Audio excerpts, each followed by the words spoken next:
Assalamualaikum warahmatullahi wabarakatuh. Kembali lagi bersama kita pelajaran Durusul Lughah ya, bahasa Arab. Sekarang kita masuk di Ad-Darsu Ats-Tsalitsu, yaitu pelajaran ketiga. Jadi Ats-Tsalitsu artinya ketiga ya. Baik. Yang pertama ada baitun. Kemudian di sampingnya, di depannya ada alif sama lam. Al-baitu ya. Di sini qalamun. Sampingnya al-qalamu. Kitabun. Al-kitabu. Jamalun. Al-jamalu. Di sini perbedaannya kita lihat bahwa yang tidak pakai alif lam di depannya itu akhirannya tanwin ya. Baitun ya. Mati n terakhirnya. Sedangkan yang ada alif lam di depannya akhirnya tidak ada tanwin, al-baitu. Ya, sama di sini juga qalamun, al-qalamu. Kitabun, al-kitabu. Jamalun, al-jamalu. Ya, artinya apa? Alif lam dengan tanwin itu tidak bisa berkumpul pada satu kata. Jadi kalau ada sebuah kata masuk di dalamnya alif lam, maka tidak boleh ada tanwin. Akhirnya tidak boleh dimatikan n, tidak boleh ditanwinkan. Tapi kalau alif lamnya tidak ada, maka akhirnya ditanwinkan. Nah, itu secara kaidah penulisan.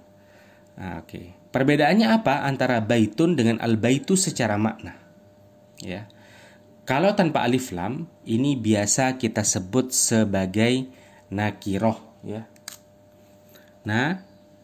Nakiroh gini tulisannya. Nakirotun. Ya, tulisannya seperti ini.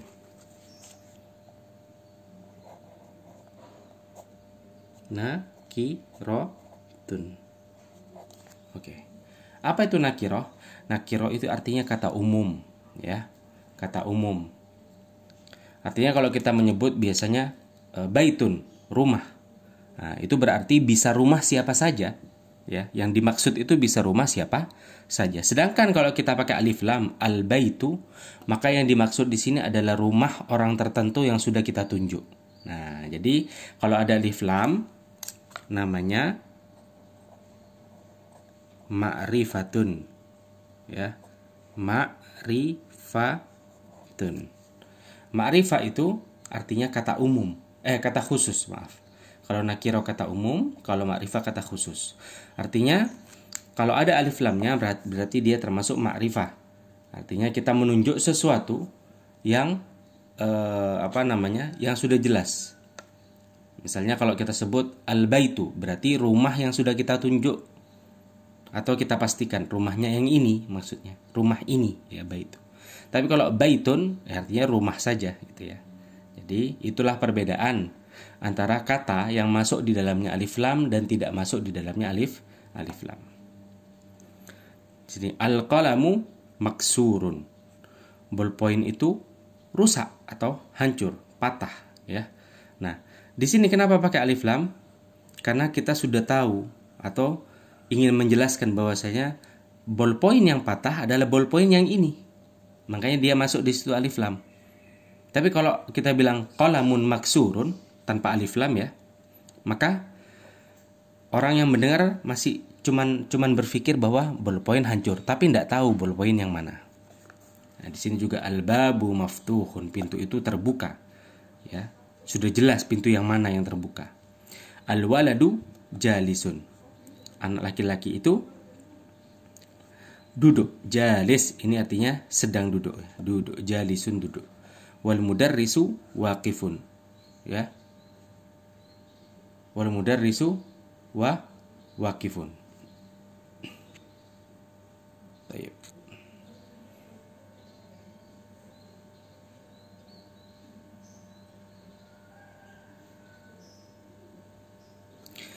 Di sini waqifun artinya sedang berdiri.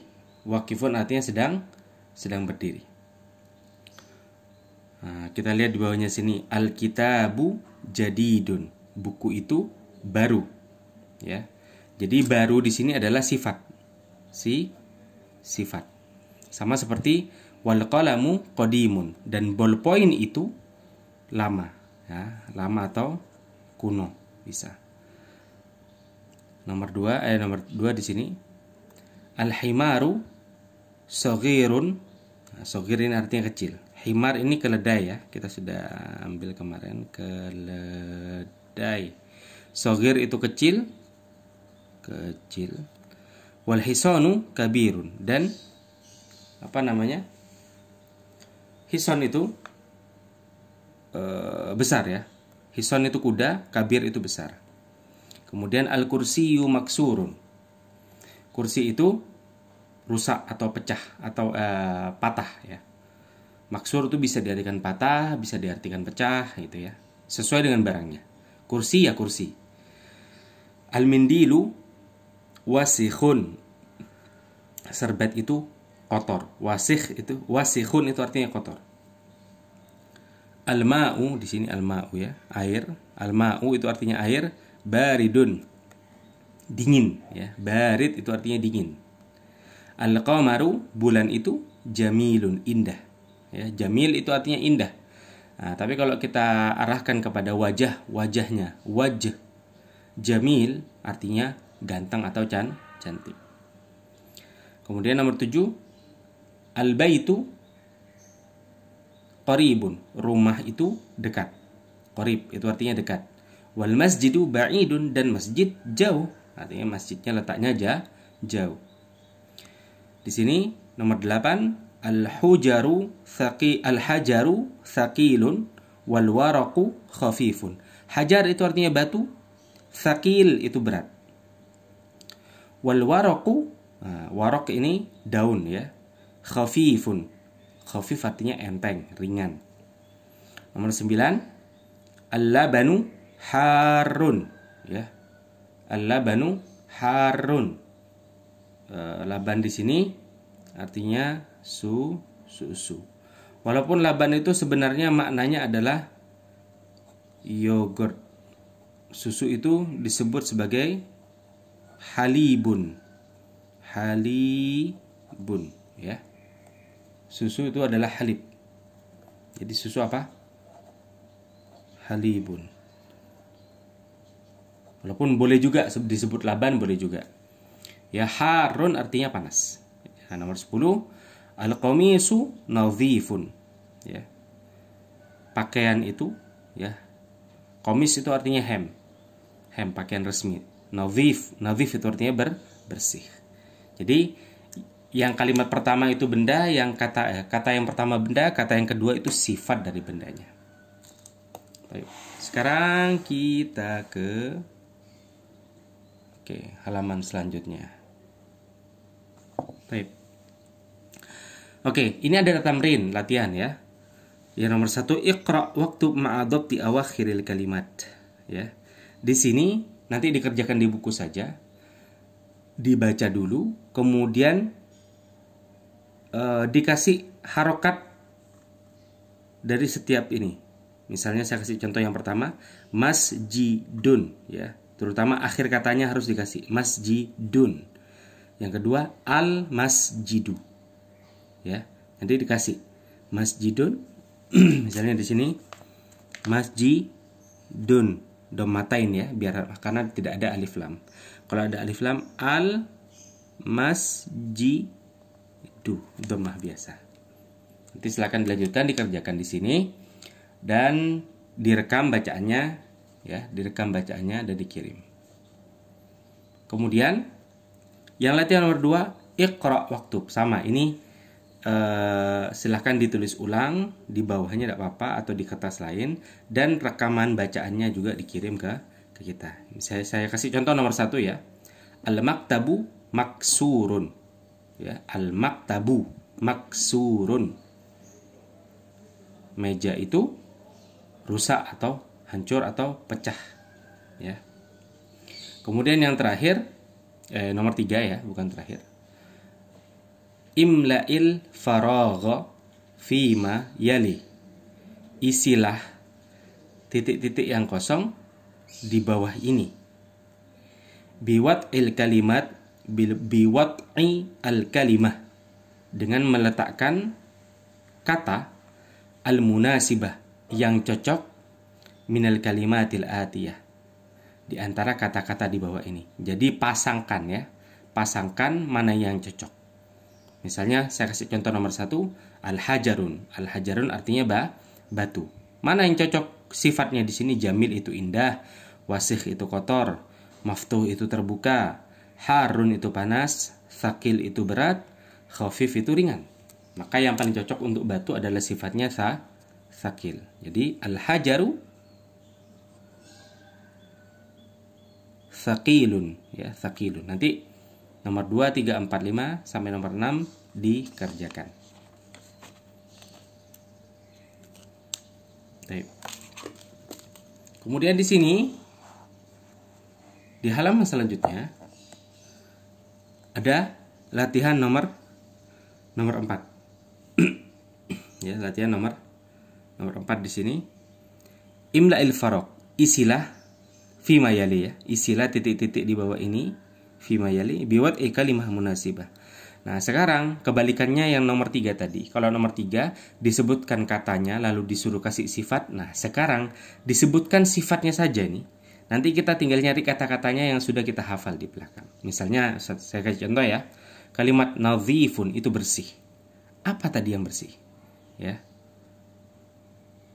Yang bersih apa tadi di sini? Oke, sebentar. Mindil ya. Berarti di sini al mindilu nadhifun. Lap itu atau sorbet itu bersih. Jadi dikasih bendanya, nama bendanya yang sesuai dengan sifatnya. Barid itu dingin, ba'id itu jauh, jalis itu duduk, qadim itu lama. Di sini ada kalimat maksur, artinya pecah atau rusak ya, atau patah. Qarib dekat, waqif itu berdiri, kabir itu besar, jadid itu baru. Nanti dikasih apa yang baru, apa yang besar ya, disesuaikan. Nah, oke, di bawah sini ada al-kalimat al-jadidah ya. Qamarun rembulan atau bulan, nadhifun bersih, kabirun besar, khafifun ringan, jadidun baru, harun panas, maftuhun terbuka, jamilun indah, ganteng atau cantik, qadimun lama, baridun dingin, maksurun pecah, waqifun berdiri, wasikhun kotor, saghirun kecil, thaqilun berat, jalisun duduk. Nah, lihat ya di sini kasih contoh lagi, najmun an-najmu ya. Nakirah ma'rifah. Dikun ad-diku. Rajulun ar-rajulu.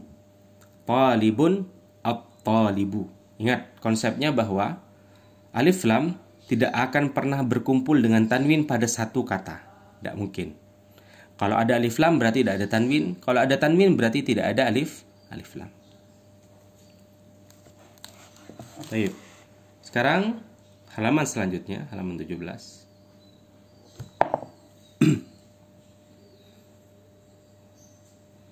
An-najmu ba'idun, ini dibaca saja ya. Dibaca saja. An-najmu ba'idun ya. Bintang itu jauh. Kemudian nomor 2, ar-rajulu waqifun, laki-laki itu berdiri. Jadi kalimat pertama, kalimat kedua itu beda. Yang pertama itu adalah hal yang mau kita sifati, sedangkan yang kedua adalah sifatnya. As-sukkaru hulwun, gula itu sukar ya, gula, hulwun manis. At-talibu murid, maridun sakit. Ad-diku ayam jantan, jamilun indah. Ad-daftaru jadidun, daftar ini buku tulis ya, buku tulis, daftar buku tulis, jadidun baru. At-tajiru ghaniyun, at-tajir pedagang itu kaya raya. Ad-dukkanu maftuhun, dukkan ini artinya toko, toko itu terbuka. Al-waladu faqirun, anak itu fakir, fakir itu artinya miskin ya, tidak punya apa-apa. At-tufahu ladhidun, apel itu enak. Tufah itu apel ya. Kemudian at-tabibu tawilun. Tabib dokter. Tawilun tinggi maksudnya di sini. Wal mudarrisu qasirun, dan guru itu pendek. Qasir itu pendek, tawil itu tinggi atau panjang. Tinggi atau panjang.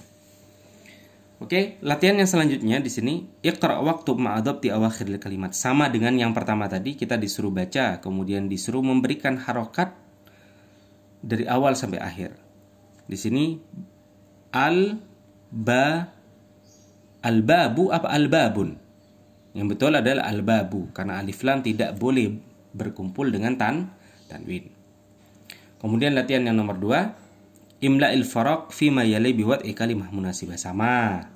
Kita disuruh mengisi titik-titik di bawah ini ya. Imla'il faraq itu artinya suruh isi yang kosong.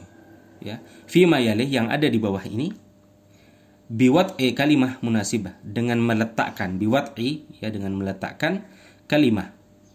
Kalimah itu artinya kata ya. Munasibah yang sesuai. Di sini ada ghaniyun kaya, maridun sakit, tawilun tinggi atau panjang, qasirun pendek, ladzizun enak, hulun manis. Ghaniyun, siapa yang ghani di sini? Nah, ini yang ghani ya. Tajirun ghaniyun. Jadi di sini adalah at-tajiru. At-tajiru ghaniyun. Nah, sisanya nanti diselesaikan langsung di buku. Langsung di buku saja. Biar kalau dioret-oret di buku itu kita tahu mana yang salah dan mana yang benar.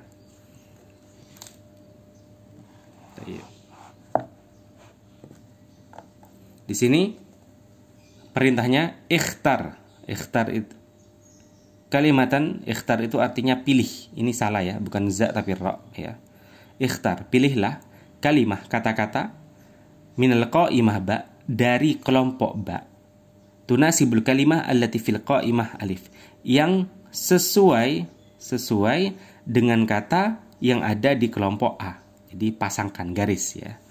Di sini misalnya at-talibu, murid. Apa murid itu? Harun. Masa murid panas? Bukan. Maridun, murid sakit. Mungkin ya. Maftuhun, terbuka. Thaqil, berat. Maksur, pecah. Ladzid, enak. Maka yang paling betul adalah marid. Nah, tinggal diginikan ya. Nanti dikerjakan, setelah itu difoto. Al-kalimah al-jadidah ya. Al-kalimah al-jadidah. Di sini hulwun artinya manis, maridun artinya sakit, ad-dukkanu artinya apa? Toko, ghaniyun artinya kaya, tawilun tinggi, faqirun pendek, fakirun miskin, qasirun pendek, at-tufahu apal. Sebenarnya ada perbedaan antara fakir dengan miskin. Bedanya apa? Kalau fakir itu lebih parah dari miskin. Dia itu tidak punya penghasilan dan sangat kekurangan. Bahkan di riwayat lain disebutkan fakir itu tidak menggunakan sendal dan tidak menggunakan baju. Sedangkan miskin, dia punya penghasilan tapi penghasilannya tidak cukup untuk keseharian dan untuk kehidupan sehari-harinya kurang. Sedangkan ini tidak ada penghasilan. Nah, jadi fakir itu lebih parah daripada miskin. Kemudian di sini, kita kembali lagi ke sampingnya. Al-huruf al-qamariyah wal huruf syamsiyah. Huruf-huruf yang sifatnya qamariyah dan syamsiyah. Apa bedanya? Kalau qamariyah, alif lamnya terbaca. Al-abu, ya. Al-babu, al-jannatu, al-himaru sampai terakhir. Jadi alnya kebaca. Sedangkan kalau syamsiyah ya, kalau syamsiyah itu alnya dia akan masuk ke huruf langsung, bukan al-tajiru tapi at-tajiru ya. As-saubu, ad-diku, az-zahabu ya. Kalau sudah bisa baca Quran akan ngerti langsung biasanya. As-samaku, tidak boleh kita bilang al-samaku. Asy-syamsu, kita tidak boleh bilang al-syamsu, tidak boleh. Jadi bedanya apa? Kalau syamsiyah alif lamnya tidak kebaca dan langsung ke hurufnya. Sedangkan kalau qamariyah dia kebaca dulu. Al-waladu, tidak boleh awwaladu ya. Al-kalbu, tidak boleh akalbu, tidak boleh ya. Yang boleh al-kalbu. Itu perbedaan antara alif lam qamariyah dan alif lam syamsiyah. Oke, ini adalah tamrin yang terakhir. Kembali menjelaskan ya.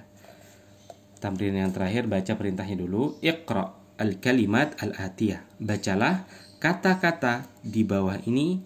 Waktubha mura'iyan qawaidun nutqil huruf al-qamariyah wasyamsiyah. Oke. Di sini suruh baca, kemudian tulis ya. Ditulis di sini. Disesuaikan dengan kaidah al-qamariyah dan asyamsiyah. Artinya misalnya di sini. Kata ini termasuk qamariyah apa syamsiyah? Kalau dia masuk qamariyah, berarti harus dibaca al-baitu. Ya, jadi alnya dikasih harokat, lamnya mati, al-baitu. Sedangkan kalau syamsiyah, langsung di atas huruf setelah alif lam, ini alif lam ya, huruf setelahnya dikasih tasdid, ad-diku. Ya, tidak perlu alif lamnya ada harokat. Sedangkan kalau qamariyah, ada harokat di atas lamnya, yaitu sukun al-baitu. Sedangkan di sini harus ada tasdidnya, ad-diku. Nah, nanti dicek hurufnya. Mim termasuk qamariyah apa syamsiyah? Kalau termasuk qamariyah, berarti lamnya harus harokat sukun. Kalau tidak termasuk qamariyah, berarti setelah lam hurufnya yaitu mim, mimnya harus bertasdid. Tayyib. Demikian pelajaran ketiga dari Durusul Lughah Al-Arabiyah. Semoga bermanfaat. Syukron. Assalamualaikum warahmatullahi wabarakatuh.